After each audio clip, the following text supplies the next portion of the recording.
प्यारे बच्चों, मैं संगीता तोमर, प्रवक्ता इतिहास, राजकीय वरिष्ठ माध्यमिक पाठशाला शिलाई, जिला सिरमौर, आप सबका हर घर पाठशाला कार्यक्रम में स्वागत करती हूँ।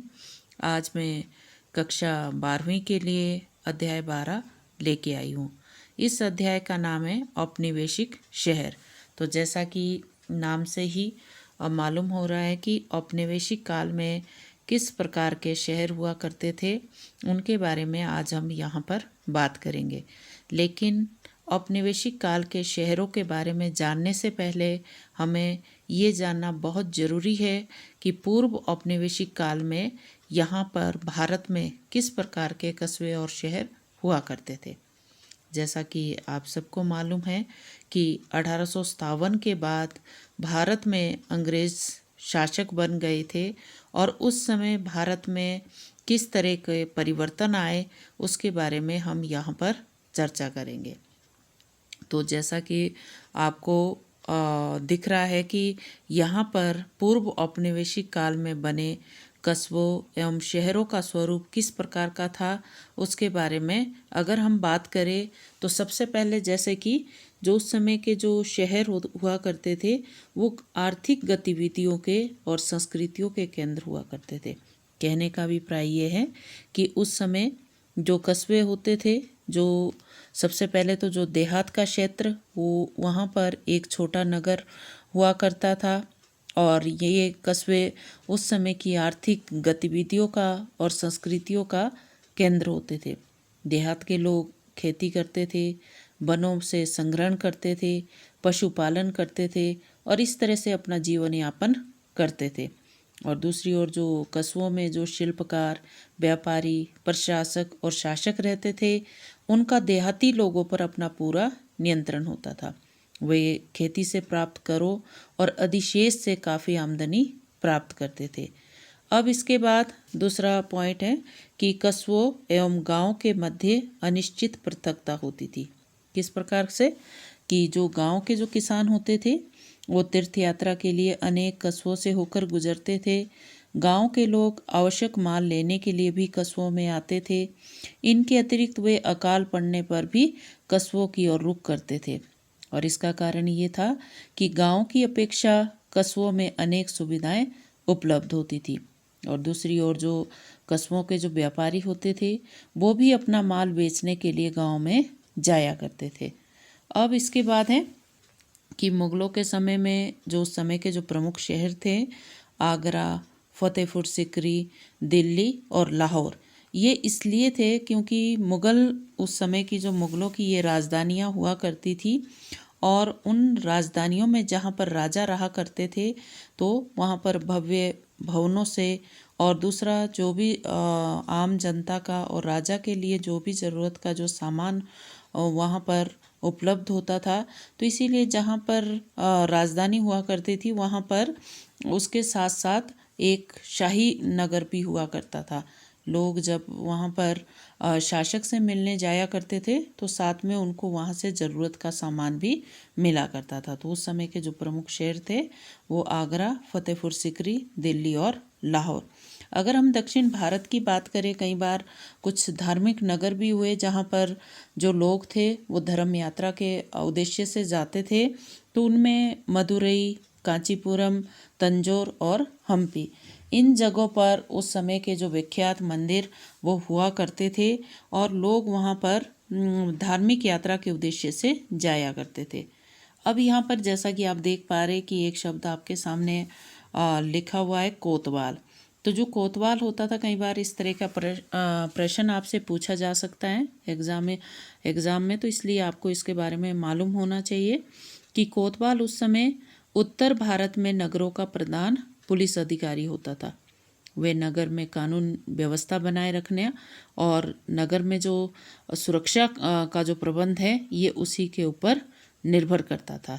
तो 1857 ईस्वी से जब विद्रोह से पहले हमारे जो प्रथम प्रधानमंत्री जवाहरलाल नेहरू के दादा गंगाधर नेहरू दिल्ली के कोतवाल थे। तो ये तो था पूर्व औपनिवेशिक काल के बारे में। अब यहाँ पर बात करते हैं कि जब 18वीं शताब्दी में जिस समय भारत में अंग्रेज़ों का शासन शुरू हुआ, उसके बाद यहाँ पर किस तरह से शहरों में और नगरों में परिवर्तन आया। तो यहाँ पर जैसा आप देख पा रहे हैं कि उस समय के जो औपनिवेशिक काल के जो उस समय के प्रमुख नगर थे, जैसा कि यहाँ पर जैसे लखनऊ, हैदराबाद, सेंगरीपटम, पूना, नागपुर, बड़ौदा, तंजौर, ये सारे जो नगर थे इनका महत्व इसलिए बढ़ गया क्योंकि अनेक लोग जो मुग़ल नगरों में पहले काम किया करते थे वो यहाँ पर अपने संरक्षण की तलाश में आने लगे और इन नए बने राज्यों में सत्ता के लिए आपसी लड़ाइयाँ चलती रहती थी और इस कारण यहाँ भाड़े के सैनिकों की भी बड़ी संख्या में रोज़गार प्राप्त हुआ। फिर उसके बाद है जो कस्बे हुआ करते थे, उस समय के जो गंज हुआ करते थे उनकी स्थापना हुई। और जो ये कई बार पूछा जाता है कि जो कस्बा होता था वो देहाती क्षेत्र में स्थित एक छोटा सा नगर होता था और जो गंज होता था ये एक छोटे स्थायी व्यापार को कहा जाता था। और कस्बा और जो गंज था इन दोनों जगह पर कपड़ा, फल, सब्जी, दूध, इन सारे उत्पादों से ये संबंधित होते थे और कुलीन परिवार और सेना के लिए सामग्री उपलब्ध करवाते थे। तो इस तरह से उस समय औपनिवेशिक काल में इनकी भी स्थापना हुई।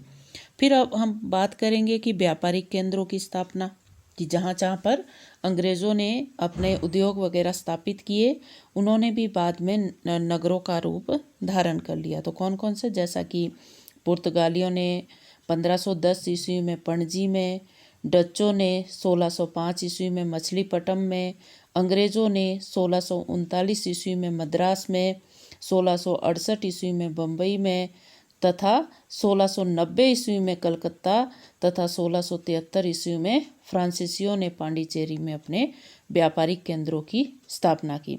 और शीघ्र ही ये जो व्यापारिक केंद्र थे ये बाद में प्रसिद्ध नगरों का रूप धारण कर लिया क्योंकि यहाँ से अंतर्राष्ट्रीय व्यापार और वाणिज्यवाद और पूंजीवाद का एक बहुत बड़ा रोल रहा यहाँ से।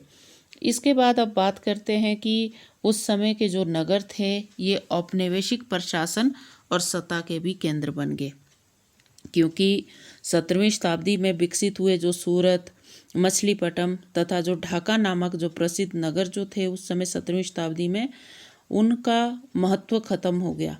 और 1757 ईस्वी में प्लासी की लड़ाई के पश्चात जैसे जैसे सैनिकों जैसे अंग्रेज़ों की यहाँ पर राजनीतिक सर्वोच्चता स्थापित होती गई तो ईस्ट इंडिया कंपनी के व्यापार में भी दिन दुगनी और रात चौगुनी उन्नति होती गई।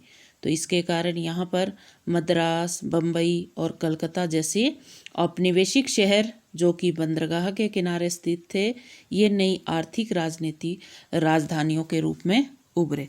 तो ये तो था हमारा 18वीं शताब्दी में क्या क्या परिवर्तन आए। अब यहाँ पर बात करते हैं कि जो उस समय के जो औपनिवेशिक काल के शहर थे, अब पहले तो क्या हुआ करता था कि हर प्रांत का एक राजा होता था और राजा के पास अपना पूरा रिकॉर्ड होता था कि उसके साम्राज्य में किस तरह के लोग रहते हैं, कितनी जनसंख्या है। लेकिन औपनिवेशिक काल में जब अंग्रेज़ों ने बहुत सारे जो प्रांत थे उसको अपने अधीन किया तो उस समय किस तरह से वो अपना रिकॉर्ड रखा करते थे। तो सबसे पहले जो ये मानचित्र आज आप देखते हैं पूरे भारत का, पूरे विश्व का, तो उसी तरह से जो भारत का सबसे पहला जो मानचित्र है वो अंग्रेज़ों द्वारा बनाया गया। 1878 ईस्वी में सर्वे ऑफ इंडिया का गठन किया गया और उस समय जो मानचित्र बनाया गया भले ही इसमें हमें बहुत सारा भेदभाव दिखाई देता है। किस तरह से कि उदाहरण के तौर पे उन्होंने जो शहर में गरीबों की जो बड़ी बड़ी बस्तियां थी उसको मानचित्र पर अंकित नहीं किया क्योंकि उनके लिए इन बस्तियों का कोई महत्व नहीं होता था। वो ये मान लेते थे कि ये स्थान जो है ये रिक्त पड़ा हुआ है। लेकिन फिर भी इस मानचित्र जो इनके द्वारा पहला मानचित्र बनाया गया ये हमारे को इतिहास को जानने में बहुत ज़्यादा फायदेमंद रहा। अब उसके बाद बात करते हैं जनगणना। जिस तरह से आप देखते हैं कि हर 10 वर्ष के बाद भारत की जनगणना करवाई जाती है, तो इस जनगणना की जो शुरुआत है वो भी सबसे पहले अंग्रेज़ों द्वारा करवाई गई है। और सबसे पहली जो जनगणना का जो प्रयास किया गया वो 1872 ईस्वी में किया गया था और उसके बाद 1881 से लेकर हर 10 वर्ष के बाद जनगणना करवाई जाती है। और ये जो जनगणना थी, इससे हमें उस समय के कितने लिंग का पता लगता था, कितने अमीर कितने गरीब, और इस तरह के जो उस समय की जो जनसंख्या थी, इन सब के बारे में हमें इन जनगणना से मालूम होता है। फिर उसके बाद नगर पालिका के रिकॉर्ड्स, नगर पालिका भी अपने पास रिकॉर्ड रखती थी, क्योंकि उनका जो उद्देश्य होता था कि जो शहरों की देखभाल के लिए धन एकत्रित करना। नगर पालिका जो होती थी, शहरों में जो स्वच्छ पानी होता था उसका प्रबंध करती थी, जिसके हिसाब से उनके पास अपने रिकॉर्ड में जनसंख्या होती थी। अब यहाँ पर कई बार आपसे ऐसा प्रश्न पूछा जा सकता है कि भारत में रेलों का विकास कब हुआ या किसके द्वारा इसकी शुरुआत की गई। तो 1853 ईस्वी में जो लॉर्ड डलहौजी हुए, उनके द्वारा रेलवे की शुरुआत की गई, और जिससे कि शहरों की काया पलट कर दी। तो ये हमारा औपनिवेशिक शहर के बारे में, रिकॉर्ड्स के बारे में था। अब इसके बाद की जो नए शहर अस्तित्व में आए, वो किस तरह के थे, वहाँ पर क्या क्या चीज़ें विशेष थी। तो सबसे पहले बंदरगाहें, जैसा कि ये मद्रास, कलकत्ता, बम्बई जो समय के जो प्रसिद्ध शहर थे, ये वहाँ पर बंदरगाहों के लिए भी प्रसिद्ध थे, क्योंकि यहाँ से इंग्लैंड को भेजे जाने वाले कच्चे माल का निर्यात किया जाता था, और फिर वहाँ से तैयार जो माल होता था उसको भारत पहुँचाया जाता था। तो इस तरह से ये बंदरगाहें जो उस समय बनाई गई, इसके कारण भी इन शहरों का जो महत्व था वो और अधिक बढ़ गया। और उसके बाद वही रेलवे का जो प्रसार हुआ, उससे भी जो अंग्रेज़ों को एक स्थान से दूसरे स्थान पर अपना जो कच्चा माल का आयात और जो तैयार माल को का जो निर्यात, वो आसानी से भारत में कर सकते थे। लेकिन उस समय की जो पक्षपातपूर्ण औपनिवेशिक नीतियाँ रही, वो इस तरह से कि जो भारत के जो लोग थे, उनसे जबरन कच्चा माल कम मूल्यों पर खरीदा जाता था, और उसको इंग्लैंड भेजा जाता था, और वहाँ से जो तैयार माल जो भारत लाया जाता था, उसको महंगे दामों पर भारतीयों को बेचा जाता था। और दूसरा, जो भारत के लोग जैसे कपास आदि जिसका वो जो उगाया करते थे, तो उनको वो उच्च ज़्यादा दरों पर लेना पड़ता था। तो इस तरह की अंग्रेज़ों के समय में भारतीयों के प्रति कुछ पक्षपात नीतियाँ भी रही। अब इसके बाद है कि जो नया शहरी परिवेश था वो किस तरह से था, वाणिज्यिक संस्कृति को प्रतिबिंबित करता है किस तरह से, कि उस समय जो समुद्र तथा नदी के किनारे आर्थिक गतिविधियों से गोदियों एवं घाटों का विकास हुआ, और जो यहाँ पर गोदाम बने, वाणिज्यिक कार्यालय बने, जहाजरानी का जो उद्योग बना, इन सारा से क्या हुआ कि जो भारत में हमारा जो भारत था, वहाँ पर जो नगरों का विकास हुआ, उससे एक अलग सी झलक दिखाई देने लगी भारतीय शहरी परिवेश की। लेकिन इसके साथ साथ जो ब्लैक टाउन, जैसा कि यहाँ पर शब्द से ही मालूम हो रहा है कि ब्लैक टाउन, जहाँ पर कि भारतीयों को रखा जाता था, जो भारत के जो लोग उद्योग अंग्रेज़ों के पास कार्य आदि करते थे, तो उनके लिए एक अलग से बस्ती होती थी जिसको नाम दिया गया ब्लैक टाउन। उनको अलग से रखा जाता था, जो कि उनके जो आधिकारिक जो क्षेत्र होता था उससे बाहर इनको बसाया जाता था। उसके बाद है सिविल लाइन और छावनियाँ।